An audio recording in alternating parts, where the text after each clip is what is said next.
বিখ্যাত একটা দার্শনিক ছিলেন, তার নাম সক্রেটিস। সভাতে বসে আছেন একদিন, সভার লোকজনরা বসে আছে গ্রিসের রাজধানী এথেন্সে। তিনি বিখ্যাত পণ্ডিত ছিলেন।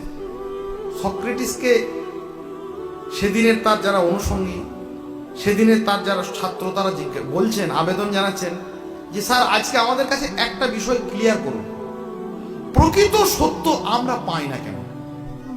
কোরআন এক, আজকের দিনে কথা বলছি, সুন্নাহ আমাদের কাছে এক, আমাদের সিলেবাস এক, আমাদের আল্লাহ বলে আমাদের রব এক, আমাদের নবী মোহাম্মদ রাসূলুল্লাহ সাল্লাল্লাহু আলাইহি ওয়াসাল্লাম এক, তবু আমাদের এত মত পার্থক্য কেন?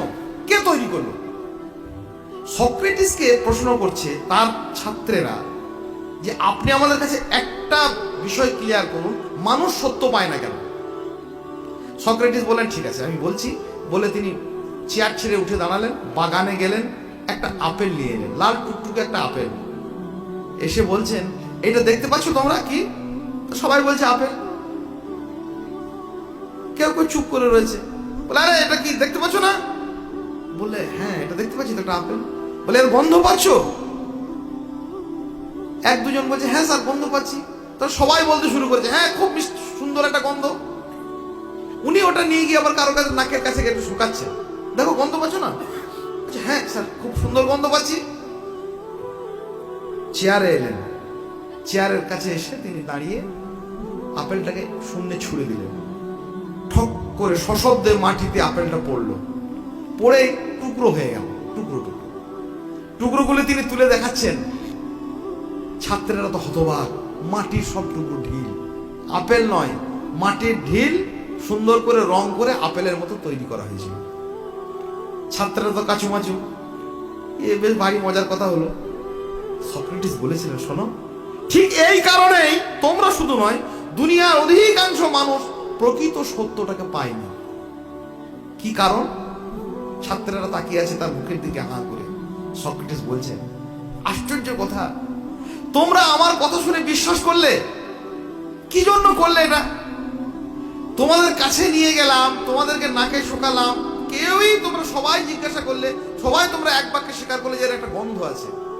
এর গন্ধ ছিল না।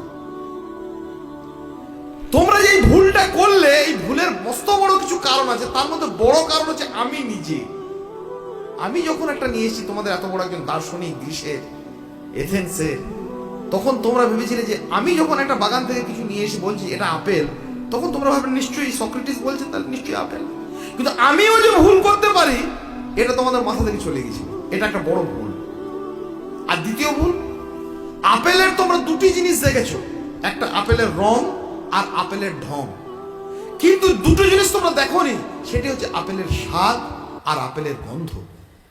তোমরা একবার কেউ মনে যাচাই করতে ইচ্ছা হলো না যে আচ্ছা আপেলটা নাকের কাছে নিয়ে দেখি তো, আচ্ছা আমার নাকে না হলে ভালো সেন্ট পাচ্ছি না, আমার নাকে সর্দি লেগেছে, আরেকজনকে দেখাই, এ ভাই দেখ তো ঠিক করে। সবারই নাকে কি সর্দি লাগবে? সবারই নাকে সর্দি লাগলো?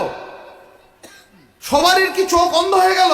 সবারই কান কি বধির হয়ে গেল? সবারই মস্তিষ্ক পাগল হয়ে গেল? আপনাকে কেউ এসে বললো যে এটা সুন্নাহ, এটা বেদাত নয়, এটাই সুন্নাহ। তো আপনি একবার একটা লোককে নিয়ে দেখা করেন যে সুন্নাত বলতে তো নবী মোহাম্মদ সাল্লাল্লাহু আলাইহি ওয়াসাল্লাম যেটা করেছিলেন সেটা সুন্নাত, তো রাসূল সাল্লাল্লাহু আলাইহি ওয়াসাল্লাম কোথায় করেছেন? বলে হাদিসে আছে। বলে হাদিস একদিন গিয়ে দেখাই। একদিন কারোর যাচাই বাছাই করার ইচ্ছা হলো না?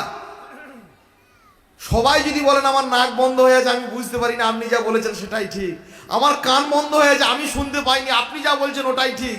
আমার চোখ বন্ধ হয়ে আছে, আমি কিছু দেখতে পাই না, আপনি যা বলছেন ওটাই ঠিক। সত্য পাবেন না, জান্নাতের সুসংবাদও পাবো না, জাহান্নামের ভয়ও মনে জাগবে না। সচেতন হতে হবে। হুদান লিন্নাস।